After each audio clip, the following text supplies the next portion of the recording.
আসসালামু আলাইকুম ওয়া রাহমাতুল্লাহ। আমার প্রিয় শিক্ষার্থী, তার সাথে জড়িত অভিভাবক এবং তার সাথে জড়িত শিক্ষক, যারা এই মুহূর্তে আমাদের জুনাইজ টিউটোরিয়ালের ফ্রি কোর্সে ক্লাসগুলো করছো, সবার প্রতি শান্তি বর্ষিত হোক। আমরা যে অধ্যায়টা নিয়ে আলোচনা করছি এটা হচ্ছে আলোর ঘটনা, অর্থাৎ এই অধ্যায়টার নাম হচ্ছে আলোর ঘটনা। তোমাদের এই রুটিন অনুযায়ী আগের উইকে ক্লাস হয় নাই, ঠিক সেই জন্য আমি চিন্তা করছি যে এখন থেকে তোমাদের এই ক্লাসগুলো ডেইলি প্রতিদিন ধারাবাহিকভাবে আমাদের চ্যানেলে আপলোড হবে। তাহলে হবেটা কি, তাহলে তোমাদের যে গ্যাপ গুলো এগুলো পূরণ হয়ে যাবে। তো যাই হোক, বেশি কথা না বাড়িয়ে আজকে তোমাদের জন্য ইন্টারেস্টিং কিছু আলোচনা আছে। এই ইন্টারেস্টিং আলোচনাগুলো নিয়ে আজকে আমরা একটু আলোচনা করব। দেখো, ইন্টারেস্টিং আলোচনাগুলোর আগে আমি একটু তোমাদেরকে এখানে দেখাই। এই রকম চিত্র দেখে তোমরা অনেকে ঘাবড়ে যাও যে আসলে এই চিত্রটা কিসের এবং এই চিত্রটার কাজ কি। এই চিত্রটা কিসের এবং এই চিত্রের কাজ কি, এটা নিয়ে আজকে আমরা আলোচনা করব। আসা যাক বইয়ে, দেখে নি আগে একটু পড়ি, কারণ বইয়ে কি লিখছে এটা আগে জানি, তারপর সেই জ্ঞানকে আমরা কাজে লাগাবো। ঠিক আছে, দেখো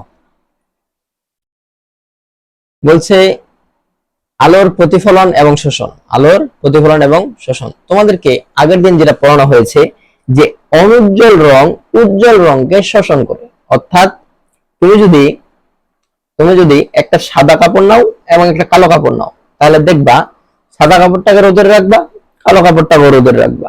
সাদা কাপড় কিন্তু তাপ ধরে রাখবে না, আর এই যে কালো কাপড় এটা তাপ ধরে রাখবে, অর্থাৎ তাপ শোষণ করবে। ঠিক এই জন্যই আমরা গ্রীষ্মকালে কি করি, কালো কাপড় এড়িয়ে চলার চেষ্টা করি, আর গ্রীষ্মকালে আমরা সাদা কাপড় পরার চেষ্টা করি, কারণ সাদা কাপড় তাপ শোষণ করে না, কিন্তু কালো কাপড় তাপ শোষণ করে। এবার দেখো, বস্তুতে আলো পড়ে তা যদি বাধা পেয়ে ফিরে আসে, বস্তুতে আলো পড়ে অর্থাৎ বস্তুতে আলো পড়ে যদি তা বাধা পেয়ে ফিরে আসে, তাহলে সেই ঘটনাকে বলা হয় প্রতিফলন। সেই ঘটনাকে বলা হয় প্রতিফলন। অর্থাৎ একটা বস্তু নিব, দেখো এখানে একটা চিত্র আছে, তোমাদেরকে একটু দেখাই। এগুলো হচ্ছে দর্পণ। দর্পণ মানে আবার তোমরা আশ্চর্য হয়ে যাওয়ার কিছু নেই। দর্পণ মানে হচ্ছে মিরর। এটা হচ্ছে একটা সমতল দর্পণ। সমতল দর্পণ, মনে রাখো দর্পণ হচ্ছে দুই প্রকার, একটা হচ্ছে গোলীয় দর্পণ আর একটা সমতল দর্পণ। তো দেখো এখানে একটা সমতল দর্পণ নেওয়া হয়েছে। সমতল দর্পণকে রাখার পরে এই দর্পণটি কখন হবে জানো, যখন তার এক পার্শ্ব খোলা থাকবে আর এক পার্শ্বে তারা লাগানো থাকবে, অর্থাৎ সিলভারিং করা থাকবে। এই যে এই অংশটা এই অংশে সিলভারিং করা আছে, এই অংশে সিলভারিং করা আছে, ঠিক এইভাবে এই অংশে সিলভারিং করা আছে। আর এদিক থেকে আমরা আলোক রশ্মিকে আপতিত করতেছি, এদিক থেকে আলোক রশ্মি আপতিত হচ্ছে এবং এদিক দিয়ে প্রতিফলিত হচ্ছে। রশ্মি ঠিক তখন হবে যখন তুমি এই চিহ্নটা দিবা, অর্থাৎ এখানে যে চিহ্নটা আছে এই চিহ্নটা যখন দিবা তখন সেটা হবে রশ্মি। এটা বলা হয়েছে। দেখো বলছে কোন তলে বা দর্পণে বা মিররে যদি আলো ফেলো, একগুচ্ছ সমান্তরাল আলোক রশ্মি যদি ফেলো, দেখো এখানে একগুচ্ছ সমান্তরাল আলোক রশ্মি পড়ছে। এই একগুচ্ছ সমান্তরাল আলোক রশ্মি পড়ে কি থেকে গেছে? না, এগুলো আবার যে কোণে এসেছে ঠিক একই কোণে পরবর্তী অংশে প্রতিফলিত হয়েছে। এই জন্য বলা হয়েছে আপতন কোণ এবং প্রতিফলন কোণ সমান। অর্থাৎ এখানে আপতিত আলোক রশ্মি যে কোণে সমতল দর্পণে পড়েছে, ঠিক একইভাবে প্রতিফলিত আলোক রশ্মি একই কোণে ওই স্থান হতে আবার উপরের দিকে চলে গেছে। এই হচ্ছে আপতন কোণ এবং প্রতিফলন কোণ সমান। আপতন কোণকে প্রকাশ করা হয় আই দ্বারা আর প্রতিফলন কোণকে প্রকাশ করা হয় আর দ্বারা। এখন তোমাদের মনে প্রশ্ন যে আপতিত আলোক রশ্মি কাকে বলে আর প্রতিফলিত আলোক রশ্মি কাকে বলে, এটা একটা প্রশ্ন। যখন যখন কোনো কিছু উৎস হতে কোনো মসৃণ তলে বা কোনো মসৃণ অংশে বা কোনো দর্পণে কোনো আলোক রশ্মি পতিত হয়, তখন তাকে বলা হয় আপতিত রশ্মি। আবার ওই তলে বাধা পেয়ে যখন আপতিত আলোক রশ্মি ঠিক একই কোণে অপর দিকে বা অপর মাধ্যমে ফিরে যায়, তখন তাকে বলা হয় প্রতিফলিত রশ্মি। এই জন্য বলা হয়েছে আপতন কোণকে প্রকাশ করা হয় আর দ্বারা, প্রতিফলিত কোণকে প্রকাশ করা হয়, আপতিত কোণকে প্রকাশ করা হয় আই দ্বারা আর প্রতিফলন কোণকে প্রকাশ করা হয় আর দ্বারা। এই জন্য বলা হয়েছে আই ইকুয়াল আর, অর্থাৎ আপতন কোণ সমান সমান প্রতিফলন কোণ। এবার দেখো, এই যে ঘটনা, এটাকে বলা হয় আলোর প্রতিফলন। বলছে কোন বস্তুতে আলো পড়ে তা যদি ফিরে না আসে, অর্থাৎ তুমি আলো ফেললা, এখানে ঠিক যেভাবে আমরা আলো ফেলছি, আলো আবার কিন্তু ফিরে গেছে, কিন্তু এমন যদি হতো যে তুমি কোন একটা সমতল অংশ নিলা, মনে করো এটা একটা সমতল অংশ, এখানে তুমি আলোক রশ্মি আপতিত করলা, কিন্তু এখানে কোনো প্রতিফলন হলো না। এই যে প্রতিফলন না হওয়ার যে ঘটনা, এই প্রতিফলন না হওয়ার ঘটনাকে বলা হয় শোষণ। এই প্রতিফলন না হওয়ার ঘটনাকে বলা হয় শোষণ। অর্থাৎ আলো যদি আপতিত হওয়ার পরে প্রতিফলিত না হয়, তাহলে সেটা হবে শোষণ। আচ্ছা, এবার দেখি এবার কি আছে। এবার বলা হয়েছে পরবর্তী দুটি ছবি লক্ষ্য করো। প্রথম ছবিটি মসৃণ তল, অর্থাৎ আয়না বা দর্পণ বা স্টিলের থালা। অর্থাৎ এই যে প্রথম যেখানে ছবিটা আছে, এটা তারা কি করছে, একটা দর্পণ নিচে, অর্থাৎ এটা হচ্ছে আয়না। তোমাদেরকে আগে বলছি যে দর্পণ হলো দুই ধরনের, একটা হচ্ছে সমতল দর্পণ আর একটা হলো গোলীয় দর্পণ।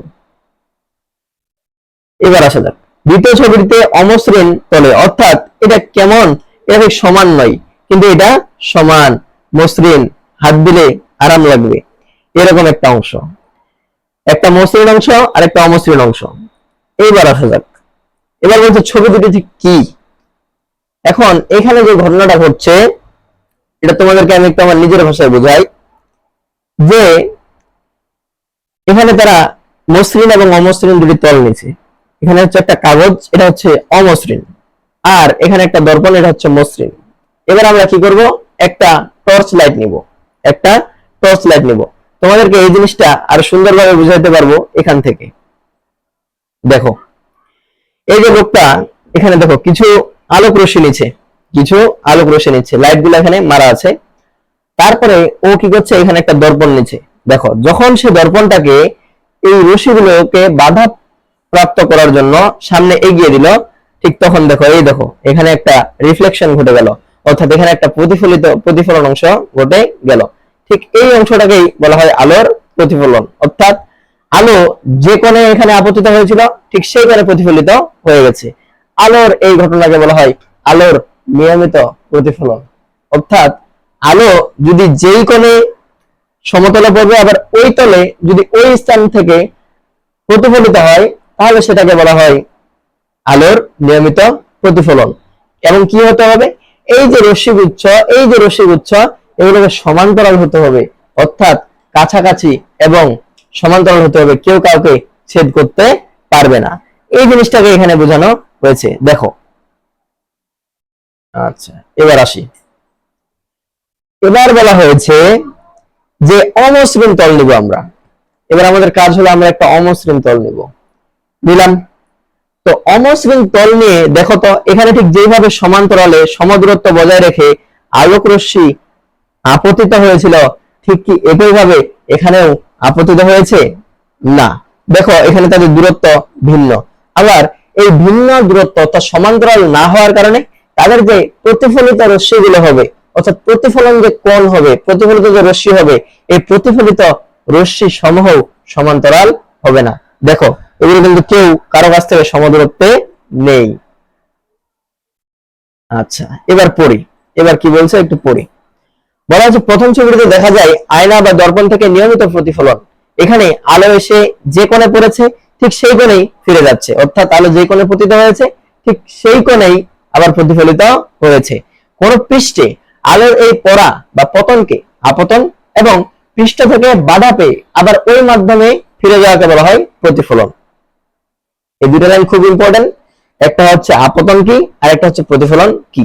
আপতিত আলোক রশ্মি পরস্পর সমান্তরাল। তোমাদেরকে একটু আগে দেখালাম যে আপতিত আলোক রশ্মি পরস্পর সমান্তরাল। দেখো সমান্তরাল, আপতিত আলোক রশ্মি পরস্পর সমান্তরাল এবং প্রতিফলিত আলোক রশ্মিগুলো পরস্পর সমান্তরাল। আলোর এই ঘটনাকে বলা হয় আলোর নিয়মিত প্রতিফলন। অর্থাৎ যে মাধ্যমে আপতন কোণ এবং প্রতিফলন কোণ সমান, যে মাধ্যমে আপতিত রশ্মি সমান্তরাল, প্রতিফলিত রশ্মি সমান্তরাল, ঠিক সেই মাধ্যমে যে প্রতিফলন ঘটে এটাকে বলা হয় আলোর নিয়মিত প্রতিফলন। দেখো এবার আমরা আরেকটা জিনিস পড়ব। এবার বলা হয়েছে আয়না বা দর্পণ একটা নিবা, তো এটা কেমন? এটা একটু উঁচু নিচু, এটা একটু উঁচু নিচু। উঁচু নিচু হওয়ার ফলে আমরা কি করব, একগুচ্ছ আলোক রশ্মিকে সেখানে ফেলবো। ফেললাম, দেখো ফেললাম। এই ফেলার পরে এখানে দেখলাম যে এরা সমান্তরাল নাই।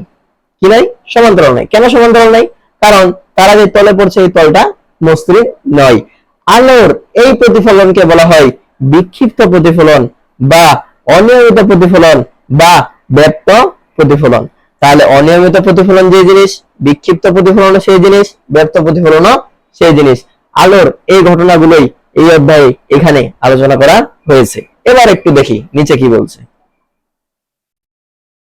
বলা হয়েছে সুতরাং যে পৃষ্ঠ যত মসৃণ, অর্থাৎ যে পৃষ্ঠ যত সমান বা চকচক, তা তত বেশি আলো প্রতিফলিত করে। অর্থাৎ যে যত বেশি চকচক করবে তার প্রতিফলন ক্ষমতা ঠিক তত বেশি।